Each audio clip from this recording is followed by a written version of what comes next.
Bye വള്ളം കളിക്ക് practice ചെയ്യുന്നതൊന്നും അല്ലട്ടോ.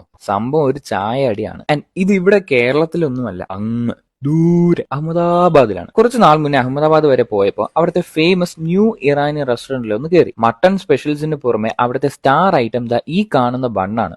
വെറും ബണ്ണല്ല, മസ്ക ബൺ. മസ്ക എന്ന് പറയുമ്പോൾ ബട്ടർ കൊണ്ടുള്ള ഒരു ടൈപ്പ് ക്രീമാണ്. ഡെയിലി 5000-ഓളം മസ്ക ബൺസ് ആണ് ഇവിടെ പാഴ്സലായിട്ടും അല്ലാതെയും വിറ്റുപോകുന്നത്. ആൻഡ് സംഭവം കേട്ട തള്ളിനൊക്കെ വോത്തമാണ്.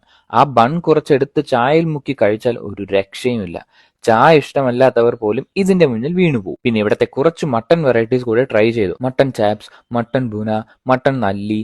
ഐറ്റംസ് എല്ലാം തന്നെ നൈസായിരുന്നു. പക്ഷെ ഈ മട്ടൺ നല്ലി കുറെ നേരം ട്രൈ ചെയ്തിട്ടും മജ്ജ ഒന്നും കിട്ടിയില്ല. മട്ടൺ ബുണയുടെ നല്ല സോഫ്റ്റ് മട്ടണും അടിപൊളി ഗ്രേവിയും ചപ്പാത്തിയുടെ കൂടെ കഴിക്കാൻ സെറ്റായിരുന്നു. അപ്പോൾ നിങ്ങൾ എപ്പോഴെങ്കിലും അഹമ്മദാബാദ് വഴി പോകുന്നുണ്ടെങ്കിൽ നേരെ ലാൽ ദർവാജ മാർക്കറ്റിൽ കയറി ന്യൂ ഇറാനി റെസ്റ്റോറന്റ് കഹാ ഹേ എന്ന് ചോദിച്ചാൽ മതി കേട്ടോ. കറക്റ്റ് ആയിട്ട് എത്തിയെങ്കിൽ മസ്ക ബണ്ണും ചായയും എന്തായാലും ട്രൈ ചെയ്യുക. അപ്പോൾ വീഡിയോ ഇഷ്ടപ്പെട്ടാൽ ഡു ഫോളോ അറ്റ് ഗൂഗിൾ.